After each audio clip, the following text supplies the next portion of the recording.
We are privileged to talk to Marcus Allen here on OTB, ESPN, Baton Rouge, New Orleans, and Alexandria. Good morning, Pro. How are you, man? Good morning, Jordy. How you doing? It's good to talk to you, man. So much to get to, but I want to start with the LSU run. You talked to this LSU team the night before Texas A&M was in Baton Rouge, and that was a game that LSU had wanted to play for 365 days. They knew that they were going to play their best that night. What did you think about LSU's championship run and having a front row seat like you did here in 2019? Well, the words are really hard to describe how incredible I think it was. But going down and actually getting a firsthand view of what Coach O had done, what he had set up, what he had put in place, it was easy to see. And then you could obviously expect that after witnessing the attention to detail, the leadership, the players, love for each other. I mean, all these things that I think that really just made it special. You could see that they had something special, and Coach O created all that. You were a Heisman Trophy winner, is Super Bowl MVP. You were the toast of the town in Los Angeles when you were a pro. When you see Joe Burrow and the relationship that you formed with him along this Heisman run, what type of player, prospect, and person do you see? Well, I think he's going to be great. And what I see, and I always be very careful about this because anytime you make comparisons, but in this regard, he reminds me a lot of Joe Montana. I mean, his Q rating is extremely high, but in the sense that when he goes into the locker room, he's just another guy. Hmm. You know, and he certainly has the leadership qualities, but that is really what made Joe special. Joe treated everybody, whether you were a fourth stringer to obviously one of the star players on the team, he treated everybody alike. He respected everybody, and he made you feel like you were on his level. And that's what I got. That's the sense I got from being around Joe. He didn't put himself above anyone else on the team. He was just one of the boys. Pro Football Hall of Famer, Heisman Trophy winner Marcus Allen, also the keynote speaker of LSU's Coaches Clinic coming up here in a couple of weeks that we'll preview. Joining us here, ESPN, Baton Rouge, New Orleans, and Alexandria. John Robinson's on this staff as a special consultant, and Ogeron resources him a lot. In fact, Ogeron was on with us Tuesday morning and said that John Robinson came into his office late in the fall and said, you need to look at this prospect that you have at tight end, at defensive end, and it looks like he could be a starter come fall time. You played for Robinson. You've got a great relationship with him. Explain that dynamic of Robinson and Ogeron, how you kind of saw it working with the national champs. Well, Coach O is an extremely intelligent guy, right? But he realizes that if he's the smartest guy in the room, he's in the wrong room. And so you try to get wise people around you. And one of the wisest that I've ever been around is Coach Robinson. Obviously, what you just alluded to happened in my case. You know, brilliant people or great leaders sometimes see things about us that we don't see in ourselves. You know, the fact that he moved me to running back when I was a defensive back, I didn't see that, but I certainly accepted the opportunity. You know, and embraced it and loved it, and really owe everything that subsequently has happened to me to John Robinson, and that's why most people don't understand. I'll do anything for him. He's my it's been almost 40 something years later, and he's still he's my guy. You know what I mean? He's my coach. He's my friend. I see him as a mentor. You know, he's just a great person, and I'm glad he walked into my living room. I don't know how many years ago, and I guess in 1978. And he's just been a tremendous person in my life ever since. You mentioned that he made the move for you, and you came in as an all-state defensive back, an all-American defensive back out of high school. You played quarterback. When he got you to USC, he moved you to tailback, tried you at fullback. I wonder what you think of today's college football world where there's the transfer portal, where if a guy sees a position that he may not like, he may bolt for another school. What do you think of today's college football world compared to where it was when when you were winning national championships in the early 80s and Heisman trophies?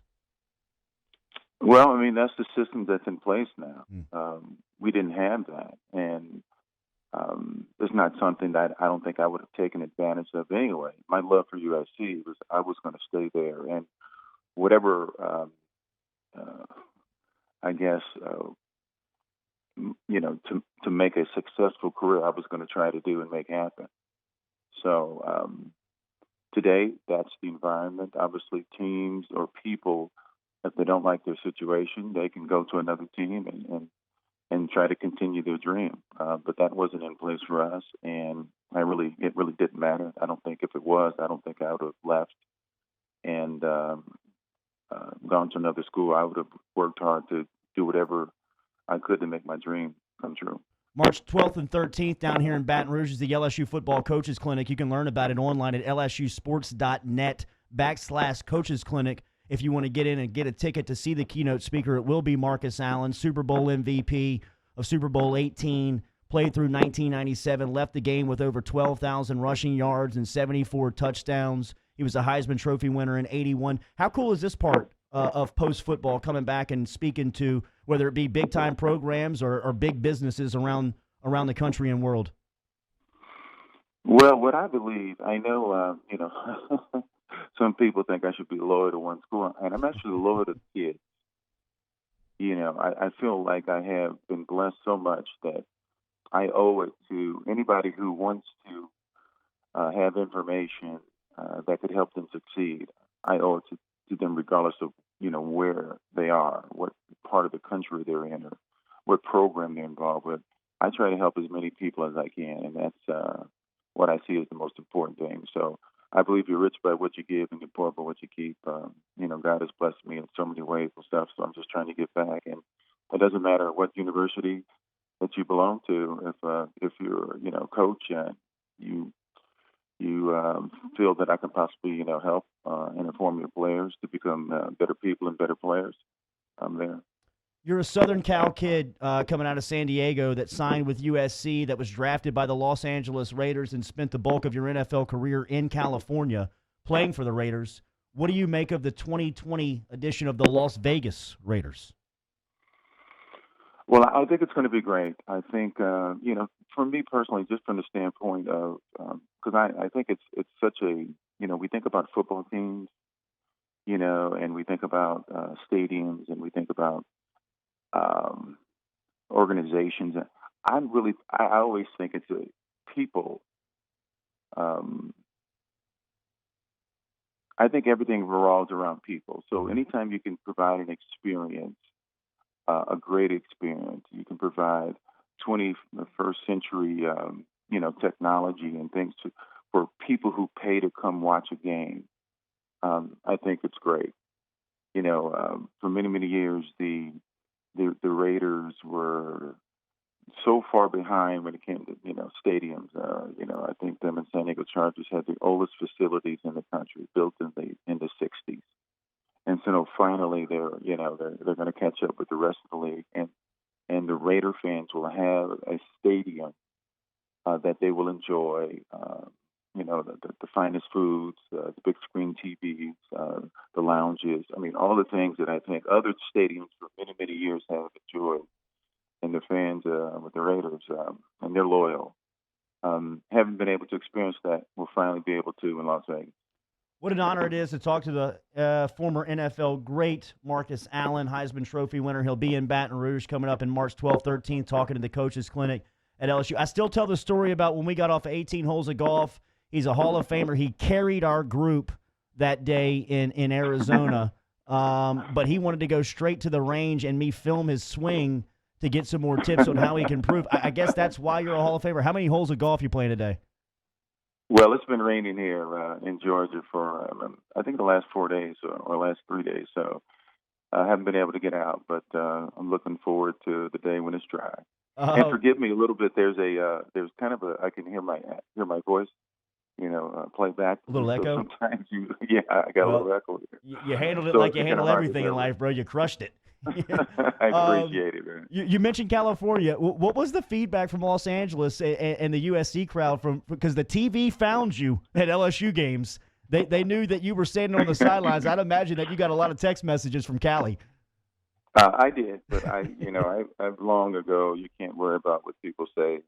I know in my heart what I was doing, and I'm still a loyal Trojan. So you kind of like ignore things and move on, and you can't let things like people's comments affect you. I promise I won't annoy you with text messages for at least the next couple of months. Okay. It's good to talk to you, sir. Thank you for the time Hey, this morning. can I say one thing? Please. I just want to give a shout out to the Davis family. We lost our cousin Bruce. Family of 15 in New Orleans. Love you guys, and you guys are in my prayers. Just want to say that. Thank you, Marcus. Good to talk to you this My morning. pleasure. You got Thank it. you, Jordy. You got it. There he is, Marcus Allen.